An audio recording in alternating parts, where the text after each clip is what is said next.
The humiliation. The crystal chandeliers of the Meridian Hotel ballroom cast prismatic light across 300 faces, all wearing the practiced smiles of people who networked for a living. Aria Castellanos stood near the bar, her fingers wrapped around a glass of sparkling water, watching the crowd with dark brown eyes that missed nothing.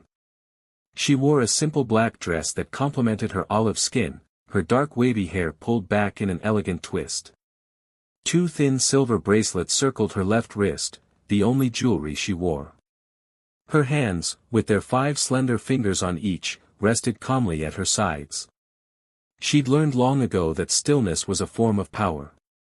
Well, if it isn't our little data analyst. Derek Vandermeer's voice cut through the pleasant hum of conversation like a knife through silk. He was tall, broad-shouldered, with pale skin that flushed pink when he drank, and tonight he'd clearly had several glasses of champagne.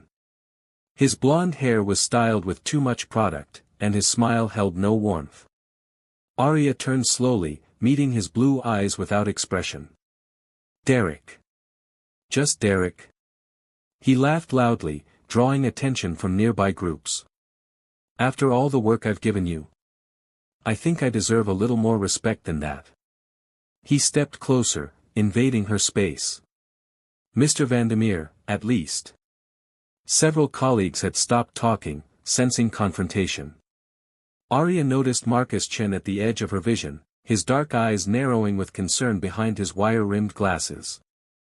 Derek placed his hand on her bare arm, squeezing slightly.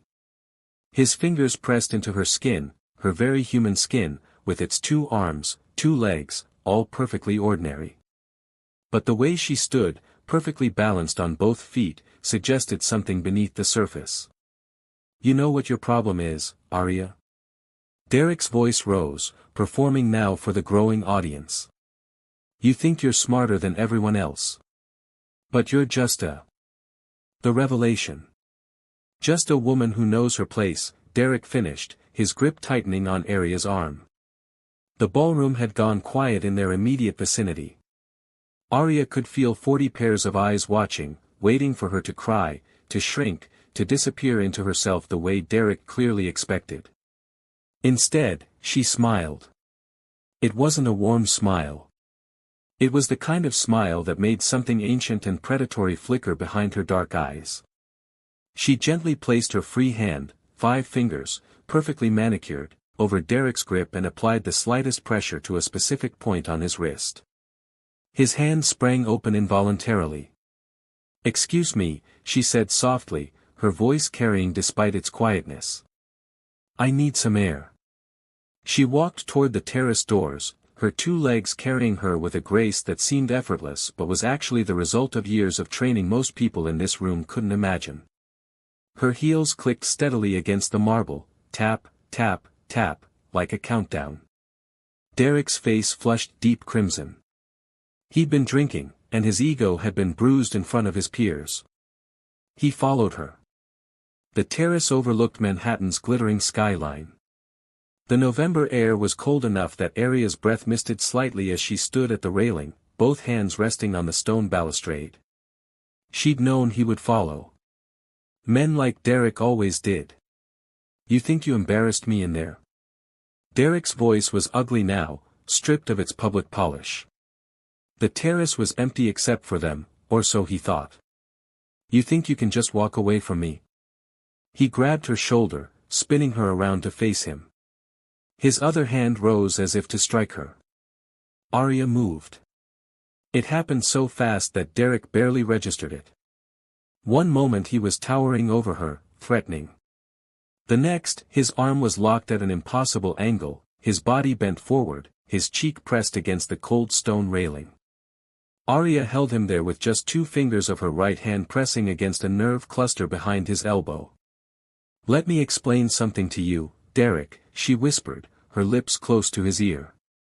Her voice was still soft, still calm, but there was steel beneath silk now. Before I became a data analyst, I did other work. The kind of work where people who grab women the way you grabbed me don't wake up the next morning with all their fingers intact. Derek whimpered, trying to pull free. Aria added another ounce of pressure. His legs, both of them, nearly buckled. I could dislocate your shoulder without making a sound, she continued conversationally. I could crush your windpipe with my thumb before you drew breath to scream. I could shatter your kneecap with my heel and make it look like you slipped on ice. But I won't. Do you know why? Please. Because you're not worth the paperwork.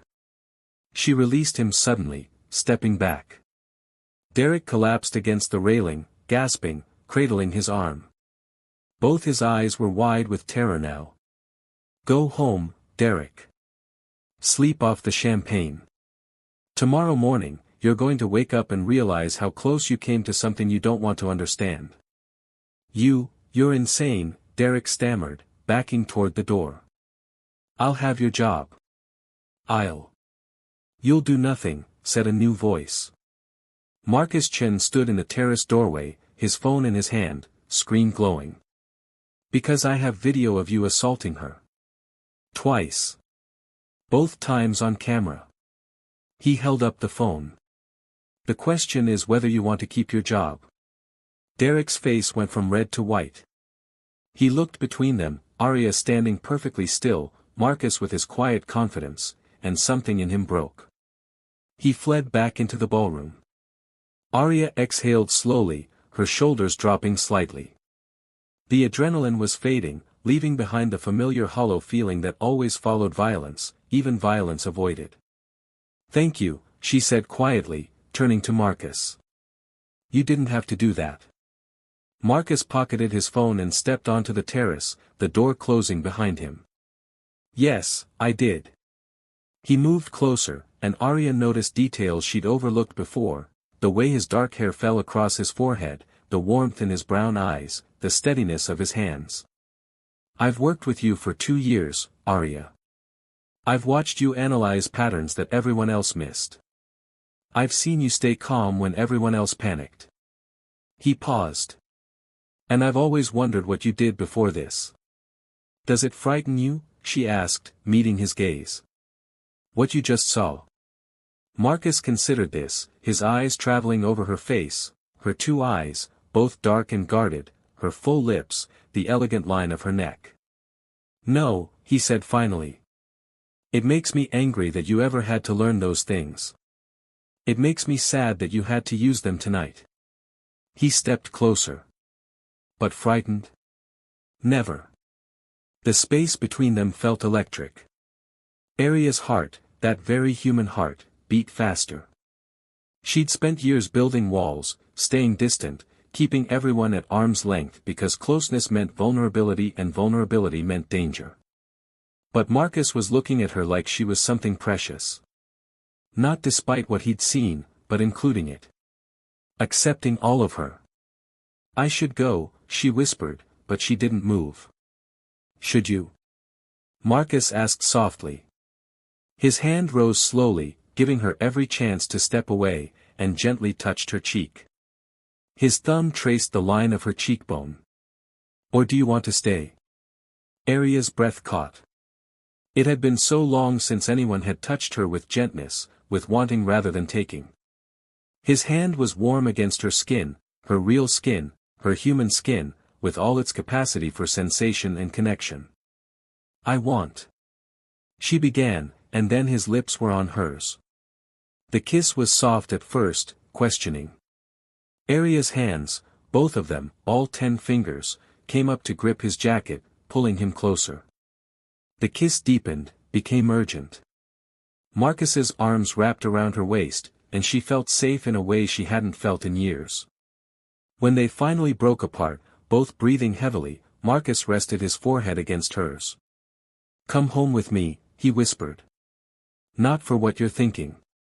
Just, come home with me. Let me make you tea. Let me make sure you're okay. Arya pulled back slightly to look at him, searching his face for deception and finding none. Just tea. Marcus smiled, a real smile, warm and slightly crooked. Just tea.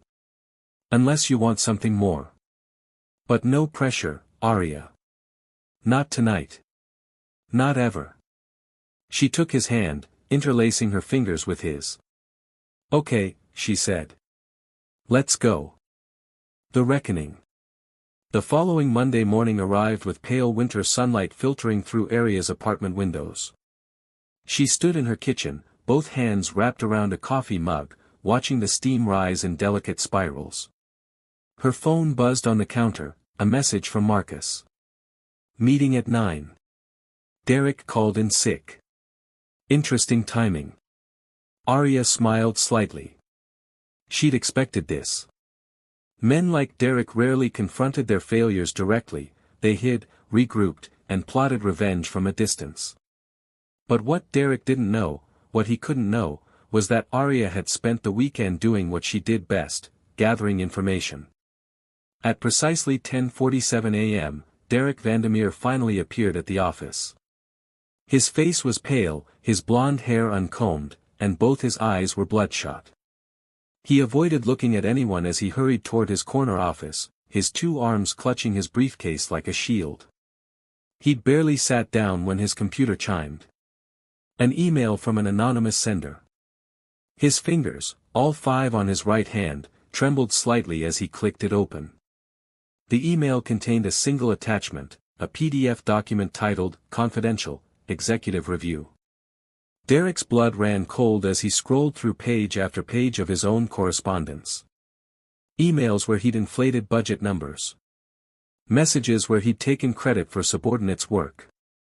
Screenshots of his private texts arranging deals that violated company policy. Everything was there, meticulously organized, dated, and cross-referenced. At the bottom, a single line, "This goes to the board if you ever touch another employee again. Consider yourself on probation for life. A friend you made on a terrace." Derek's hands shook as he closed the laptop. He understood now. Aria Castellanos wasn't just some analyst. She was something far more dangerous, someone who could destroy him without ever raising her voice, without ever throwing a punch, without ever leaving evidence that could be traced back to her. He picked up his phone with trembling fingers and typed out his resignation, effective immediately. That evening, Aria stood at Marcus's apartment door, her heart beating faster than it had faced down Derek. She'd changed from her work clothes into jeans and a soft burgundy sweater that complemented her olive skin. Her dark hair fell loose around her shoulders. Marcus opened the door, and his face lit up with genuine pleasure. "Hey. Hey," she echoed, suddenly feeling shy. He stepped aside to let her in. His apartment was warm, filled with books and the smell of something delicious cooking. "I made dinner," he said. "Hope you like Thai food." "I love Thai food."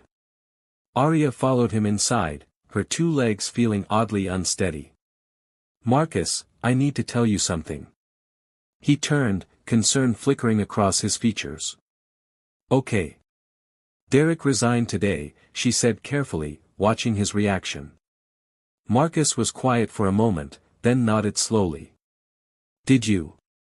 "I didn't hurt him," Aria said quickly. "I just made sure he understood that his behavior has consequences. That there's documentation. That he can't do to anyone else what he tried to do to me." She waited for judgment, for fear, for Marcus to realize exactly what kind of person she really was. Instead, he crossed the room and took both her hands in his. "Good," he said simply. "People like him need to face consequences. You protected yourself and probably a dozen other women he would have hurt." His thumb stroked across her knuckles. "Thank you for telling me." Aria felt something break loose in her chest, some tight, guarded thing she'd been holding onto for years. "I was trained by an organization that doesn't officially exist," she whispered. "For 5 years, I did things I can't talk about. I hurt people. Sometimes I killed people. Bad people, but still." Her voice cracked. "I'm not good, Marcus. I'm not." "Stop." Marcus pulled her closer, wrapping both arms around her. "You survived something most people couldn't survive. You came out the other side and chose to build a different life. That takes more strength than anything else." He tilted her chin up with gentle fingers, forcing her to meet his warm brown eyes. I see you, Arya. All of you. And I'm not going anywhere. Tears, real, human tears, slipped down Arya's cheeks. Both of them. She hadn't cried in years, had trained herself not to, but here in Marcus's arms she let herself feel everything she'd been suppressing. I'm scared, she admitted. I'm scared of letting you in. I'm scared you'll see something that makes you leave. I'm scared I don't know how to be normal. Then we'll figure it out together, Marcus murmured against her hair. No one's normal, Arya. We're all just trying our best. He pulled back slightly, wiping her tears away with both thumbs. Then he kissed her, softly at first, then deeper as Arya responded, her fingers tangling in his hair. This kiss was different from the one on the terrace. That had been desperate, adrenaline-fueled. This was tender, full of promise. Marcus lifted her easily, and she wrapped both legs around his waist as he carried her to the couch. They sank into the cushions together, limbs entangling. His hands, careful, respectful, slid under her sweater, mapping the warm skin of her back. She could feel his heartbeat against her chest, rapid but steady. Is this okay? He whispered against her neck. Yes, Arya breathed. More than okay. They took their time, learning each other. Marcus kissed the hollow of her throat, the curve of her shoulder. Arya's fingers traced the muscles of his back through his shirt, then underneath it, feeling skin against skin. Every touch was a revelation, a promise, a question answered with yes. When they finally pulled apart, both breathing hard, Marcus rested his forehead against hers. Stay tonight, he said. Stay every night, if you want. I know it's fast, but Arya. I've been falling for you since the day you corrected my analysis in that meeting and made me laugh instead of feeling stupid. Arya laughed, a real laugh, free and unguarded. That was 2 years ago. I'm patient, Marcus said, grinning. She kissed him again, softer this time. I'll stay, she promised. Tonight and, we'll see about the rest. They ate dinner on the couch, Thai food growing cold as they talked, really talked, about everything. Arya told him edited versions of her past, enough that he understood without details that would endanger him. Marcus talked about his own childhood, his dreams, his fears. As night deepened outside, they moved to his bedroom. They made love slowly, carefully, Marcus treating her like something precious. Arya let herself be vulnerable in a way she'd never allowed before, let herself be seen and touched and loved. Afterward, lying in Marcus's arms with her head on his chest, listening to his heartbeat, Arya felt something she'd thought was lost to her forever, peace. Thank you, she whispered into the darkness. For what? Marcus's fingers traced lazy patterns on her bare shoulder. For seeing me. The real me. And not running. Marcus pressed a kiss to the top of her head. I'm not running, Arya.